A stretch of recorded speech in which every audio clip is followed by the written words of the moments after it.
Pada awalnya banyak yang mengatakan transmigrasi hanya memindahkan masalah. Transmigrasi hanya memindahkan orang miskin. Memang kita harus akui bahwa kekurangan-kekurangan program transmigrasi di masa lalu, meskipun secara gambar besarnya sebetulnya juga cukup sukses transmigrasi di masa lalu itu. Sekarang ini kami fokusnya juga tidak hanya sekedar pertanian, tapi kepada potensi ekonomi yang ada di kawasan-kawasan transmigrasi itu, sesuai dengan daerahnya masing-masing. Presiden Prabowo Subianto memerintahkan kepada kita semua tidak boleh lagi ada orang miskin di wilayah Indonesia. Nah, caranya bagaimana? Caranya adalah kita menyediakan lapangan kerja dengan melihat kawasan-kawasan transmigrasi itu sebagai sebuah potensi ekonomi yang bisa kita lakukan industrialisasi dan hilirisasi.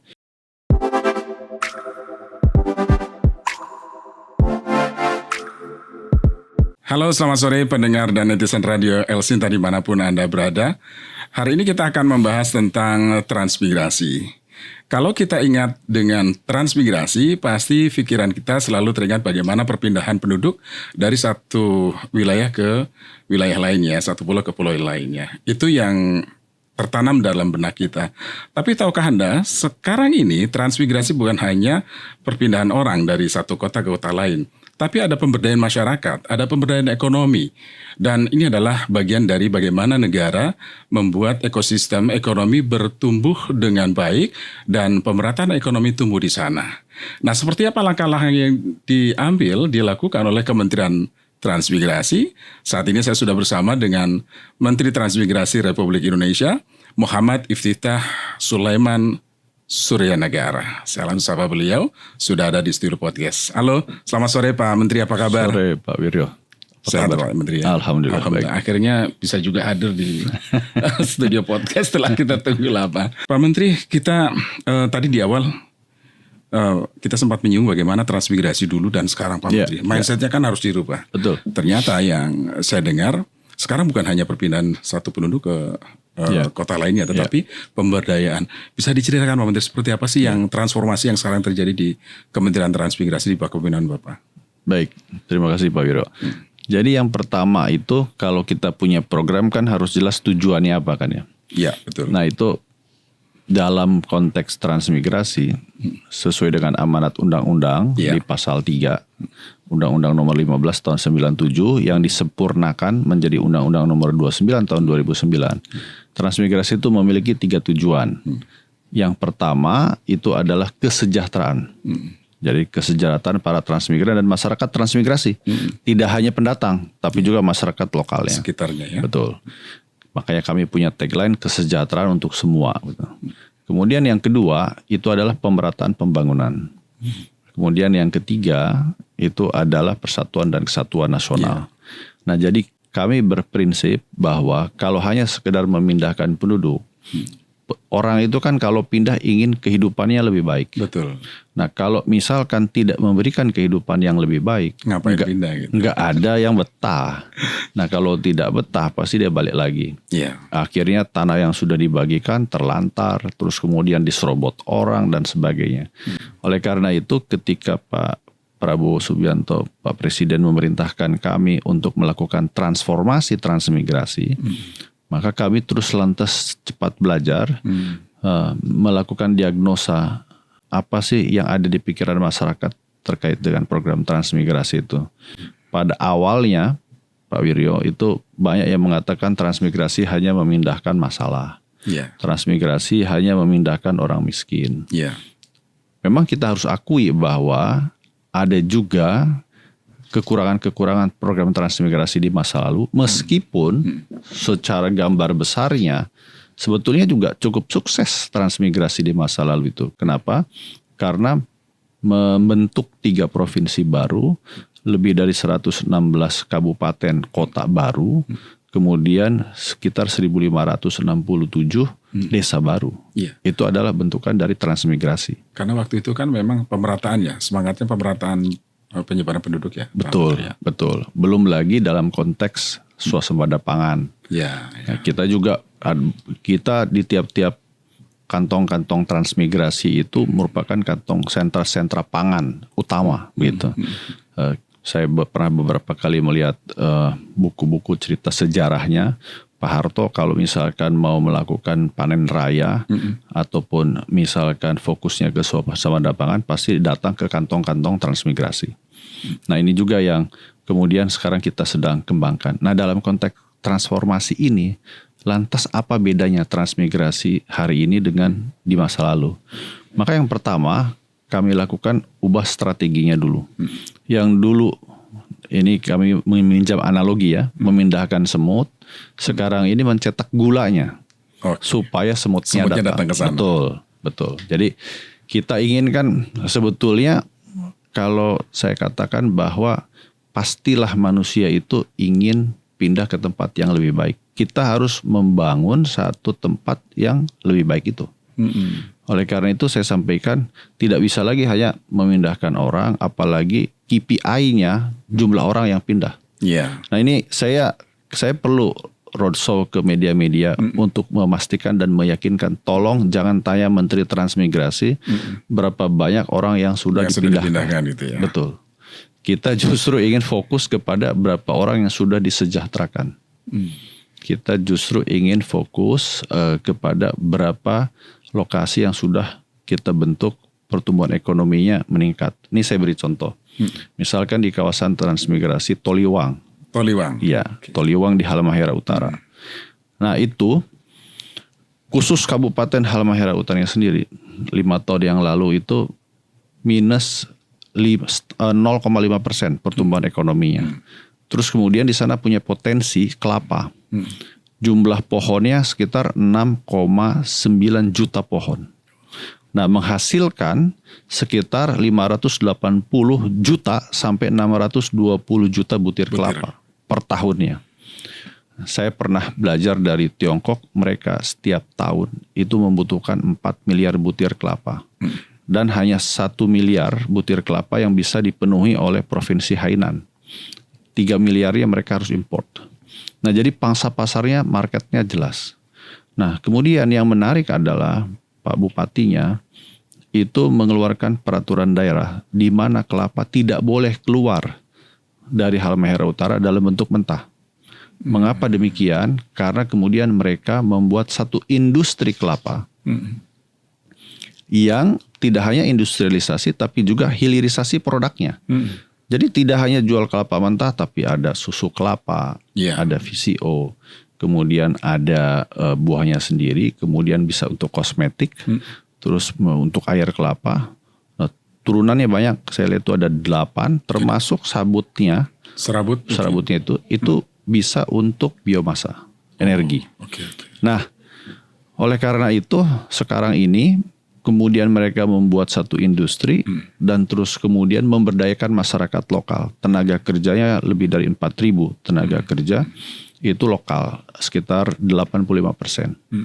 Akibatnya apa? Pertumbuhan ekonomi dalam 5 tahun terakhir naik signifikan. Bayangkan dari minus 0,5% sekarang 3,98%. Jadi cukup signifikan pertumbuhan ekonominya. Nah, sekarang ini karena masyarakat lokalnya itu menjadi tenaga kerja di industri itu, maka industrinya pun tumbuh. Waktu kami kunjungan ke sana bulan lalu, mereka paparan kepada saya dan mengatakan bahwa akan dibangun industri baru yang produktivitasnya, kapasitasnya 2 kali lipat dan bisa menyerap hampir 20.000 tenaga kerja. Nah, mereka sendiri sedang berpikir dan merencanakan untuk membuat pelabuhan khusus untuk ekspor langsung ke luar negeri. Ya, selama ini kan kontainernya itu nggak cukup, kan harus ada untuk pelabuhan ekspor itu minimal 30.000 kontainer. Nah per tahunnya. Nah sekarang ini karena belum mencapai itu masih sangat rendah lah begitu, masih ribuan, sehingga mereka harus dibawa dulu ke Tanjung Perak. Surabaya. Cost of production-nya jadi lebih tinggi gitu. Logistiknya. Jadi sekarang mereka akan bangun di sana. Membangun yang kedua pabriknya supaya berketemu jumlah kontainer itu 30.000. Betul. Jadi ekosistem yang dibangun seperti itu di sana. Betul. Ya? Ini duplikasi ke daerah-daerah lain tidak, Pak Menteri? Nah, kita juga kan tadi tadi saya pernah cerita kita sebelumnya di Melolo misalkan. Melolo. Jadi kita sekarang pendekatannya yang disebut dengan menciptakan ekonomi baru itu, pendekatannya adalah asta-cita Bapak Presiden yang kelima, industrialisasi dan hilirisasi. Industrialisasi. Kenapa begitu? Kita ini kan dalam konteks ekonomi makro, kita ini masih sangat ditopang oleh konsumsi, kemudian oleh investasi. Nah, ada 4 kan parameternya. 2 lagi adalah net export, kemudian government spending. Kalau misalkan masyarakat tidak punya pekerjaan, itu bagaimana masyarakat bisa punya pendapatan. Iya, betul. Oleh karena itu kita ingin, kenapa harus industri? Karena kita ingin lebih banyak lapangan kerja bagi masyarakat, sehingga masyarakat itu bisa punya pendapatan. Kalau masyarakat punya pendapatan, dia punya daya beli, sehingga konsumsi meningkat. Ya. Dia juga bisa bayar pajak, sehingga government spending juga bisa meningkat. Betul. Nah, jadi kita fokusnya sekarang ke industrialisasi dan hilirisasi agar lebih banyak mendapatkan peluang untuk pekerjaan masyarakat. Oke. Pak Menteri, ini menarik ya, karena kalau lihat bagaimana transformasi Kementerian Transmigrasi ini luar biasa. Mulai dari awal kita mengenalnya perpindahan orang, yang tentu saja jangankan anak-anak muda dan sebagainya gitu. Orang-orang tua kadang malas untuk dipindahkan gitu ya. Betul.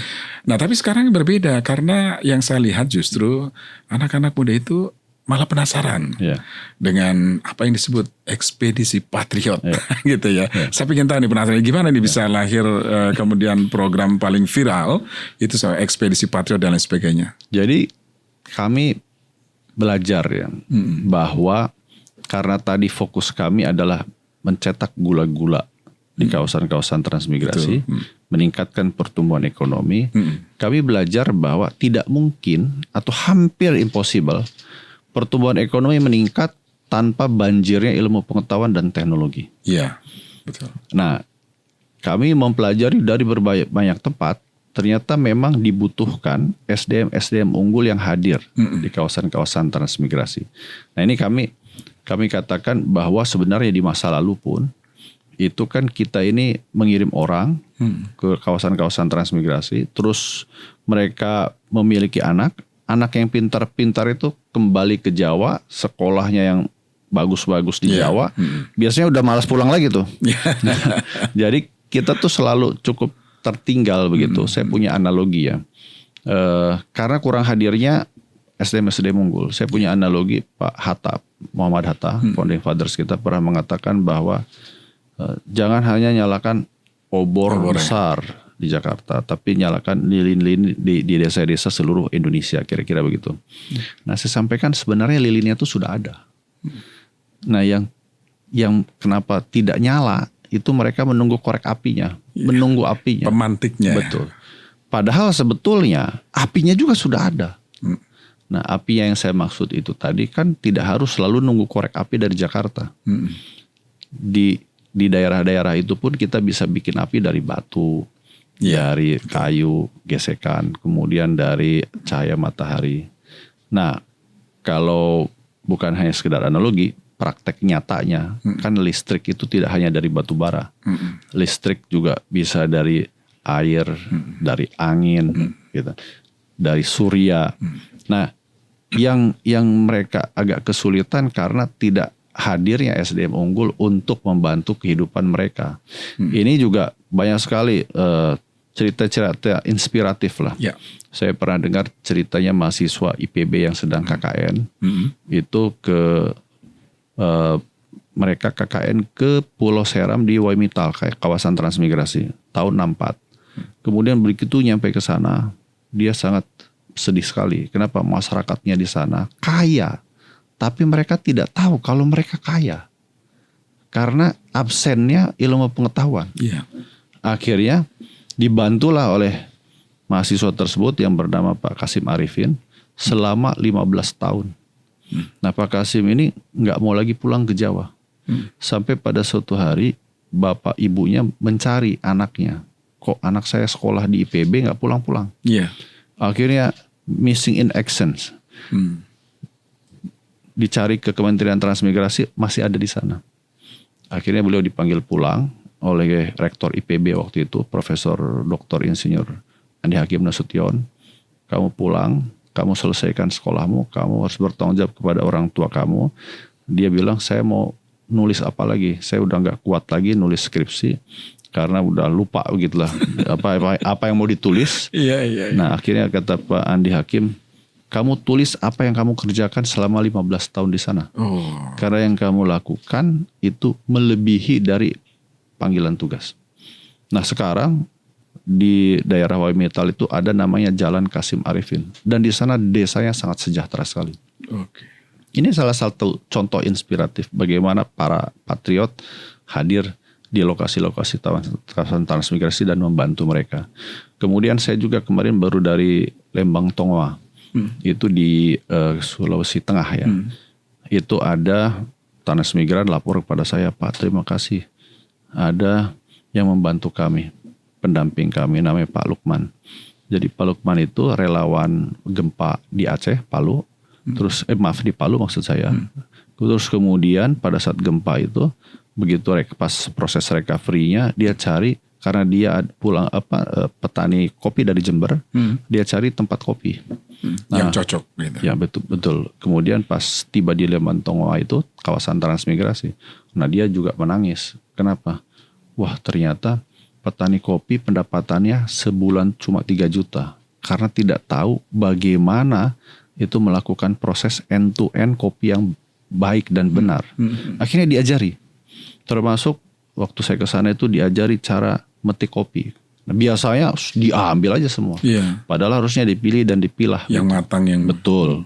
Tuh butuh extra efforts tapi pasti penghasilannya akan lebih bagus gitu. Nah, akhirnya setelah dilakukan pendampingan selama 3 tahun, sekarang penghasilannya 13 juta per bulan.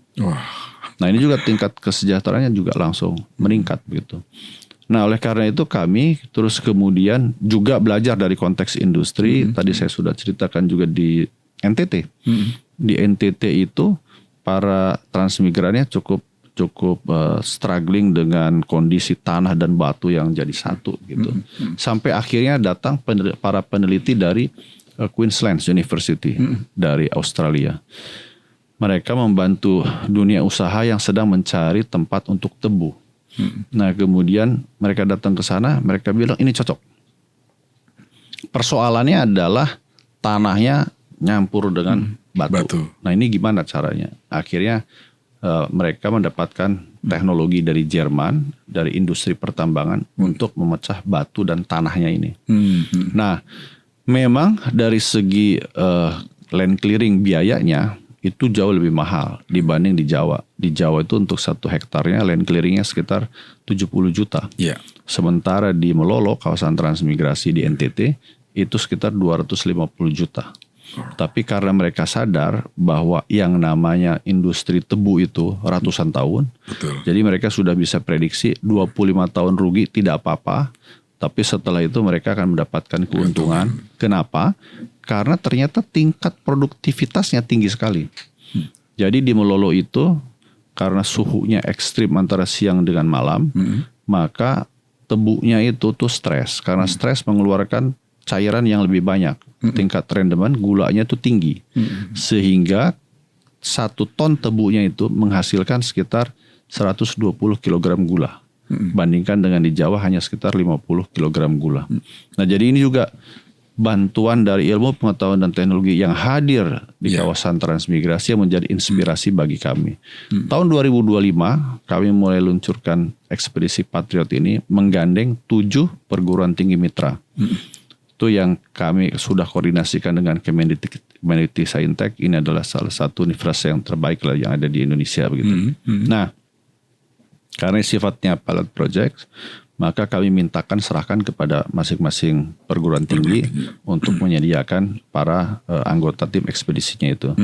Kami sebar di 154 kawasan transmigrasi. Fokus mereka adalah melakukan riset dan pemetaan potensi ekonomi. Nah, dalam perjalanannya ketika saya meninjau ke sana, itu ada simbiosis mutualisme. Yang berterima kasih bukan hanya kepala daerah, termasuk masyarakat setempat, Bahkan saya juga mendengar dan melihat dokumentasi di Papua itu banyak yang nangis gitu waktu tim ekspedisi Patriot ini akan kembali gitu ke kampus. Nah, kami melihat bagaimana mereka berterima kasih dengan adanya tim ekspedisi Patriot ini membantu mereka. Bahkan si anggotanya sendiri pun banyak yang menyampaikan terima kasih. Kenapa diberi begitu? Kesempatan itu. Satu, diberi kesempatan, pengalaman yang tidak mereka lihat langsung. Ketika mereka bicara kemiskinan, mereka lihat langsung seperti apa kemiskinan itu. Jadi tidak hanya melihat gemerlapnya Jakarta atau Bogor atau Bandung, Jogja, Surabaya, Semarang, tapi mereka lihat sendiri seperti apa potret Indonesia yang sesungguhnya gitu. Ada tempat yang dari Indonesia, maksud saya dari Jakarta, mereka tempuh lebih lama dari penerbangan Jakarta New York gitu. Itu masih di dalam Indonesia. Mereka harus naik kapal laut, terus kemudian pesawat, terus kemudian motor sampai untuk sampai di lokasi. Transportasi. Betul. Ya. Nah, terus kemudian juga yang mereka ucapkan terima kasih. Ilmunya mereka juga ternyata berguna. Ada salah satu mahasiswa IPB jurusan Hama yang mengatakan kepada saya, Pak, waktu saya jadi mahasiswa Hama IPB ini rasa-rasanya saya nggak tahu setelah lulus mau kemana gitu. Jurusannya Anda sendiri gitu. Betul. Tapi waktu dia bertemu dengan petani, petani minta tolong dia untuk mencari formula memberantas hama padi, dan dia sukses. Ada satu kebanggaan yang luar biasa. Dan dia katakan, saya akan fokus pada ilmu saya, begitu. Begitu juga waktu saya misalkan ke Muna di Sulawesi Tenggara, itu ada mahasiswa datang dengan transmigran petani. Pak, ini yang waktu tim ekspedisi belum datang, buah naga hanya 0,5 kilogram beratnya. Terus ketika sudah dibantu oleh tim ekspedisi itu menjadi 2 sampai 2,5 kilogram dan jauh lebih manis buah naganya. Nah, ini salah satu dari beberapa contoh yang bisa saya sampaikan pada Pak Wirya. Jadi memang ekspedisi Patriot ini diawali oleh para akademisi ya, Pak Menteri ya. Betul. Para akademisi mereka membangun masyarakat di satu tempat, yang kemudian itu jadi pilot project. Nah, tahun lalu kan fokusnya riset dan pemetaan potensi ekonomi. Tahun ini kami fokusnya pengabdian masyarakat. Oke. Rata-rata berapa waktu yang di 4 bulan. 4 bulan. 4 bulan. Sebetulnya begini Pak Wiryo. Sebetulnya kan tesis utamanya untuk Patriot ini, SDM unggul harus hadir di seluruh wilayah Indonesia. Ini juga sesuai dengan amanat Bapak Presiden. Kampus harus berdampak. Kampus membantu daerah. Nah, mereka harus hadir dulu pertama-tama. Betul. Maka ekspedisi ini membuka jalan untuk itu. Nah, ke depan kami justru sudah melakukan usulan begitu kepada Bapak Presiden maupun kerjasama dengan Kemendikbudristek. Kita ingin lebih dari ekspedisi Patriot membuka kesempatan beasiswa Patriot. Jadi kita ingin mereka ini tidak hanya 4 bulan, tapi bisa 4-5 tahun tinggal di kawasan transmigrasi. Mereka yang ditugaskan ke sana. Betul. Melakukan 3 hal, pendidikan, penelitian, dan pengabdian masyarakat. Jadi ini real sepanjang tahun. Nah, ini juga sebetulnya kan banyak kritikan dari masyarakat juga. Misalkan contohnya kepada lembaga penyedia beasiswa LPDP. Sudah diberangkatkan ke luar negeri, di sana menghabiskan dana negara, tapi pulang ke hilirisasinya kurang lah.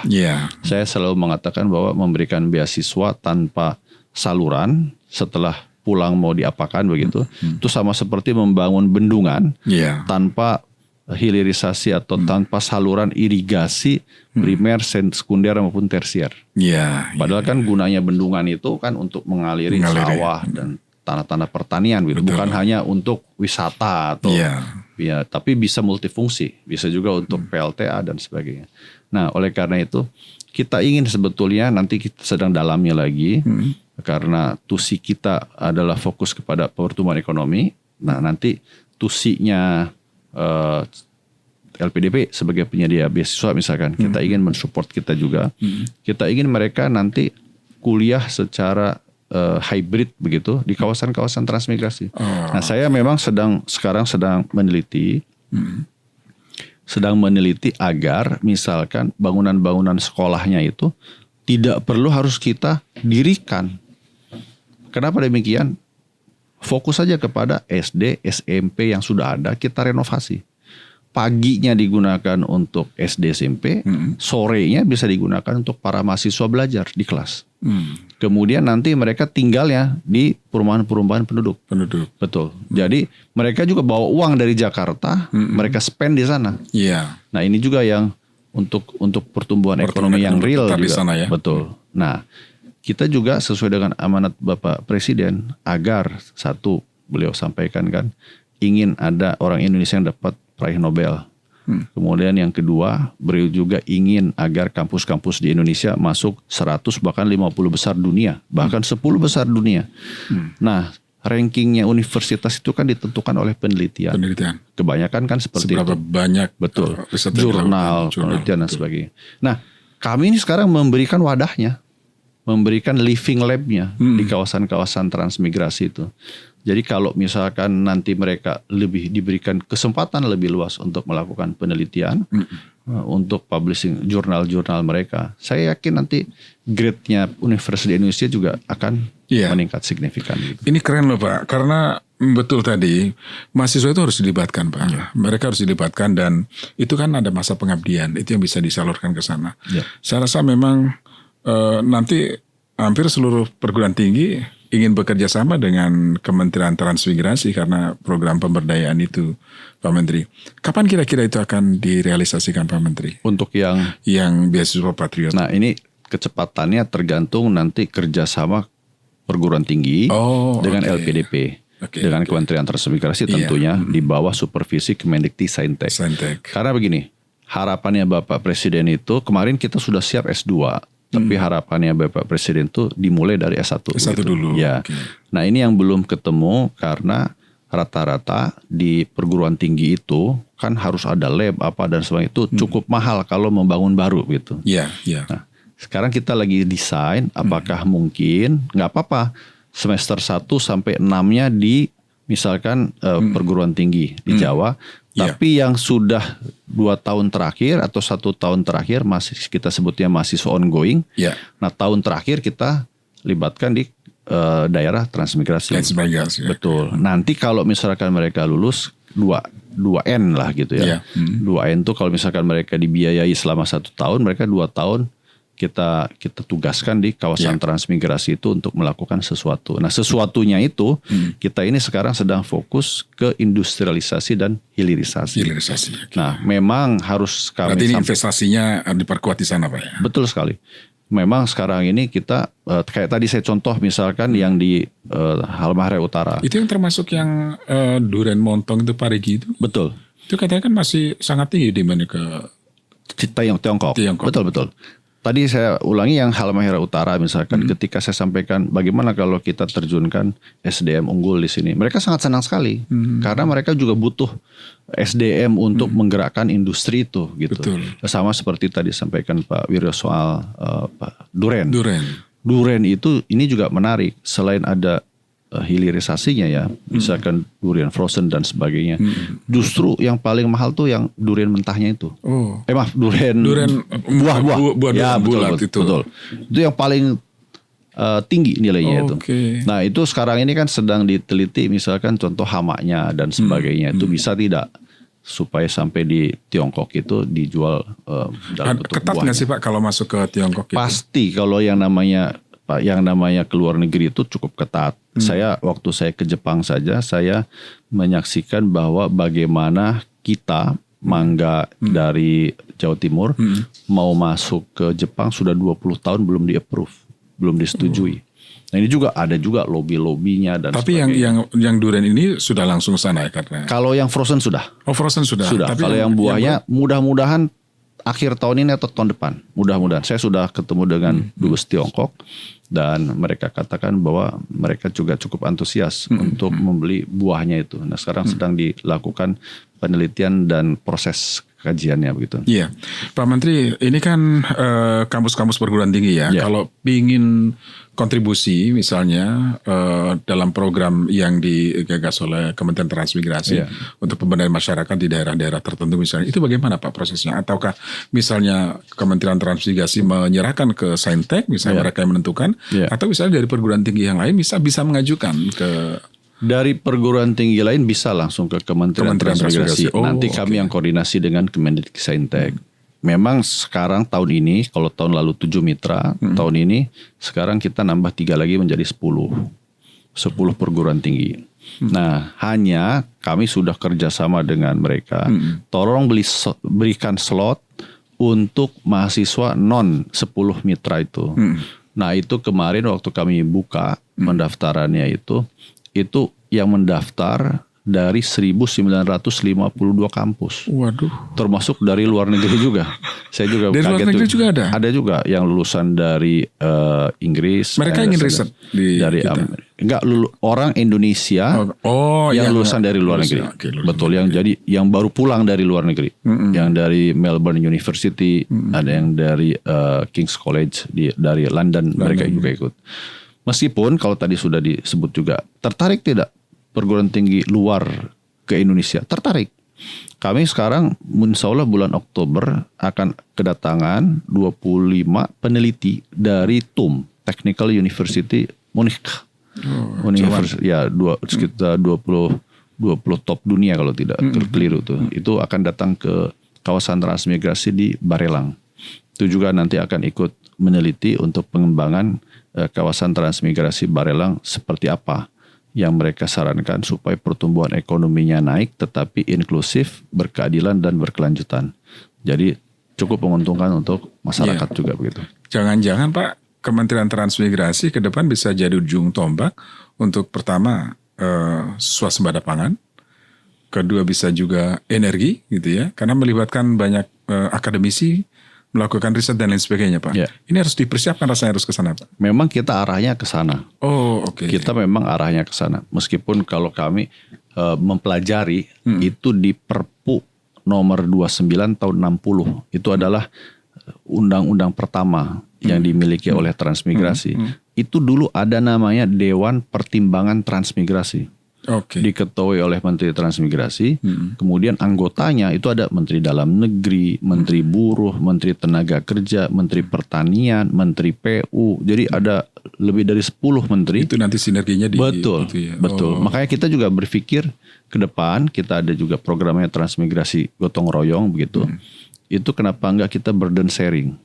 Jadi saya sampaikan kan Bapak Presiden concern-nya ini cukup luar biasa. Kita ini negara kepulauan, selalu tergantungnya itu kepada Jawa begitu. Nah seharusnya tiap-tiap wilayah itu sebetulnya bisa menghidupi dirinya sendiri. Minimal kata beliau kan 3, swasembada pangan, energi dan air. Nah ini kekurangannya sekali lagi karena kurangnya SDM unggul yang tersebar di seluruh wilayah Indonesia, sehingga rakyat kita merasa ditinggal. Gitu. Padahal sebetulnya baik lilin maupun apinya sudah ada. Ini tinggal bagaimana menghidupkannya begitu. Pak Menteri bicara soal program di Kementerian Transmigrasi dari yang tadi dipaparkan Pak Menteri, saya rasa memang ini tinggal duplikasi ke wilayah-wilayah lainnya. Jadi menyesuaikan dengan kearifan lokal setempat ya Pak Menteri ya. Betul. Nah, tapi ternyata sekarang kan ada problem misalnya bagaimana kalau pembukaan lahan di satu wilayah. Ini saya baca misalnya di Kementerian Transmigrasi ada program kawasan transmigrasi di Papua selain Batam ya. Papua. Kalau di Papua saya ingat yang kemarin yang ramai itu Pak Menteri viral gitu ya, sampai di mana-mana sehingga menimbulkan friksi di masyarakat gitu. Bagaimana Pak Menteri mengelola isu ini untuk kepentingan memang betul bahwa kita kan membangun bukan kita menggusur mereka. Itu bagaimana Pak Menteri? Pertama adalah di masa pemerintahan Presiden Prabowo ini Kementerian Transmigrasi tidak membuka kawasan hutan. Itu saya bisa pertanggungjawabkan secara akuntabel. Alih-alih kita membuka hutan, justru di Kutai Kartanegara, Kalimantan Timur, kemarin saya baru berkunjung ke sana, itu kita punya HPL transmigrasi 2.000 hektar. 2.000 hektar. Kemudian 500 hektar diantaranya itu dipinjam pakai oleh BOS, Borneo Orangutan Survival Foundation. Untuk apa? Untuk dibikin hutan. Jadi tadinya itu memang pada saat kami menerima tanah itu tahun 88, itu padang ilalang. Memang awalnya bukan itu hutan. Memang bukan hutan, memang padang ilalang.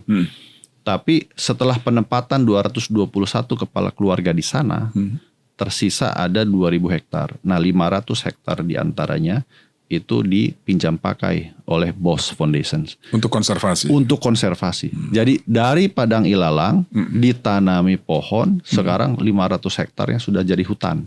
Dan menjadi tempat untuk orangutan, satwa yang dilindungi, termasuk beruang madu. Ada 110 orangutan dan 76 beruang madu. Ini adalah satu bukti bahwa saat ini Kementerian Transmigrasi justru pro lingkungan.